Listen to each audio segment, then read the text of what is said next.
Bonjour à tous, je vous retrouve aujourd'hui pour parler de l'équinoxe du printemps, de ce début de nouveau cycle qui correspond à la roue astrologique, au début de la roue astrologique en bélier et sa quête de spiritualité. Ce sont aussi les 12 étapes de l'évolution spirituelle. Enfin, moi, comment je l'interprète. Ce n'est que ma vision des choses. Voilà. Donc la première étape est dans le signe du bélier.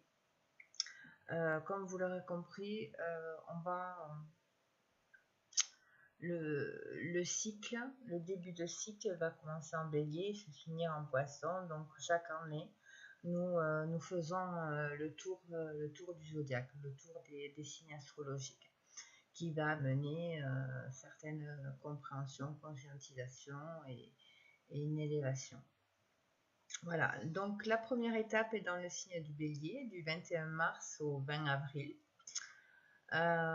C'est une étape qui est la connaissance de son être intérieur, qui va concerner les connaissances de son être intérieur. Il faut comprendre que toutes ces étapes se réalisent à l'intérieur du cercle astrologique. Le cercle, quand on prend un cercle, sa représentation est l'esprit. Donc l'étape 12, les poissons, qu'on vient de quitter, enfin qu'on est en train de quitter, rejoint l'étape 1 du bélier. Donc il faudra passer par la roue astrologique et les 12 étapes à de multiples reprises pour cheminer, évoluer, se libérer, se reconnecter à son essence première, ou son essence divine pour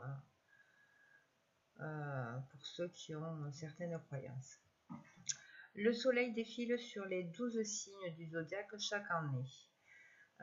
Réussir ce parcours spirituel ne se fait pas en un jour. Donc on va faire ces tours de zodiaque bien et bien des fois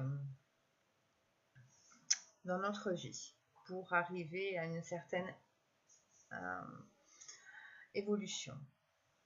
Quand on prend la mythologie et que l'on l'associe à l'astrologie, nous pouvons observer ces 12 étapes, métaphoriquement parlant, en rapport avec les 12 travaux d'Hercule. Vous pouvez aller voir, c'est intéressant, je trouve. Il y a pas mal de clés d'interprétation. Bien sûr, ce sont des métaphores, il faut le prendre en ce sens-là, mais ça apporte beaucoup de réponses, je trouve. Enfin, pour moi, ça m'a apporté beaucoup de réponses depuis le début de mon parcours. Donc, ces 12 étapes vont se découper en 5 rondes.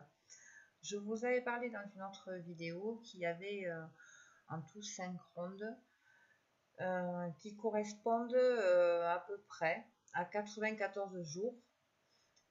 Si on fait une réduction théosophique, ça donne 13, puis ensuite 4. Donc 4. Le 4 représentant l'équilibre, l'harmonie des 4 éléments en nous. Le feu, l'eau, l'air et la terre. C'est aussi les 4 points cardinaux, j'en ai souvent parlé. Donc c'est aussi l'équilibre, l'harmonie entre l'horizontalité, la matière, et la verticalité, la spiritualité. Le feu, la volonté, est activée en nous et il va falloir l'orienter positivement de manière à générer des émotions portant le sceau de l'eau qui représente l'amour, qui va servir à irriguer harmonieusement sa terre humaine. C'est le sentier du disciple de la lumière. Et donc dans la religion chrétienne, on dit Jésus-Christ, et le Christ en sanskrit c'est la lumière. Donc voilà.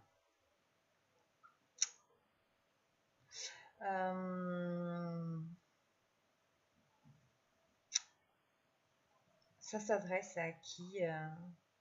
À toi, à vous, qui voulez réaliser que vous êtes un être par entière. À tous ceux qui cheminent vers leur destinée, qui désirent l'assistance des êtres de lumière, suivant vos croyances, l'univers, le grand tout, etc. Voilà. C'est pour moi, ça m'a vraiment aidé dans mon cheminement de m'appuyer sur ces cycles astrologiques, sur ces 12 étapes, qui sont aussi en lien avec les cycles solaires, les cycles lunaires aussi. Donc, d'avoir cette compréhension, les énergies que ça amène, ça permet de conscientiser pas mal de choses.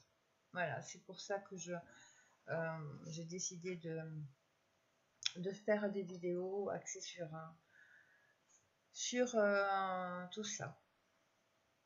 Donc la première ronde, donc là on part à partir du 21 mars jusqu'au 2 juin, on sera dans la première ronde.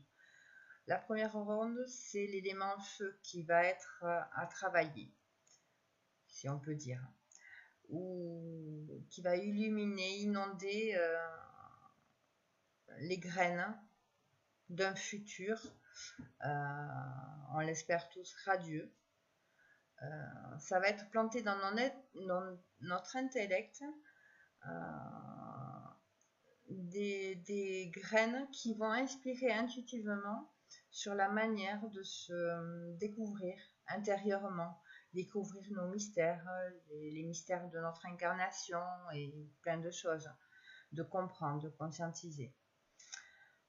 Donc on célèbre aussi le 21, enfin le 20, entre le 20 et le 21, on célèbre Ostara.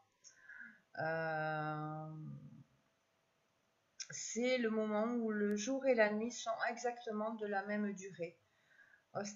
Ostara célèbre le renouveau, l'équilibre et la renaissance. C'est le moment propice pour honorer la nouvelle vie et les nouvelles idées.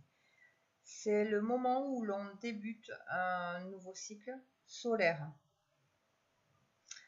Avec la prochaine lune du 25, nous débuterons un nouveau cycle lunaire. Voilà. Donc, c'est bien de le savoir, je pense. Donc, le soleil représente la conscience et l'appel de la vie. Le soleil est représenté par le cercle de l'esprit, donc un rond, avec un point central. Ce point au centre renvoie à une centralité, une condensation de l'énergie solaire à une singularité, une graine qui semble émerger. Vous voyez, c'est vraiment l'esprit qui est représenté par le rond et au milieu la graine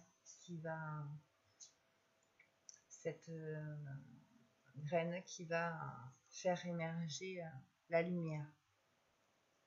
Un peu beaucoup, enfin, vous aurez compris ce que je veux dire. Le soleil dans nos thèmes représente notre identité, notre conscience individuelle. Le rond extérieur représente la sphère des potentialités. C'est comme s'il y avait à l'intérieur quelque chose qui nous appelle, qui nous demande d'aller vers notre lumière, de développer notre moi authentique. Cette phase solaire est liée à notre volonté, notre envie consciente de devenir qui nous sommes vraiment. C'est toute notre vie, un appel à être. Bien, nous cheminons vers notre soleil. Le soleil est notre capacité à exprimer notre identité, notre conscience et notre volonté. C'est vraiment le feu intérieur. C'est comme ça que je le vois. Donc l'équinoxe intervient alors que nous sommes encore pendant quelques jours dans le cycle lunaire 2023. dans une fin de cycle lunaire avec des énergies remuantes, de guérison, de libération et parfois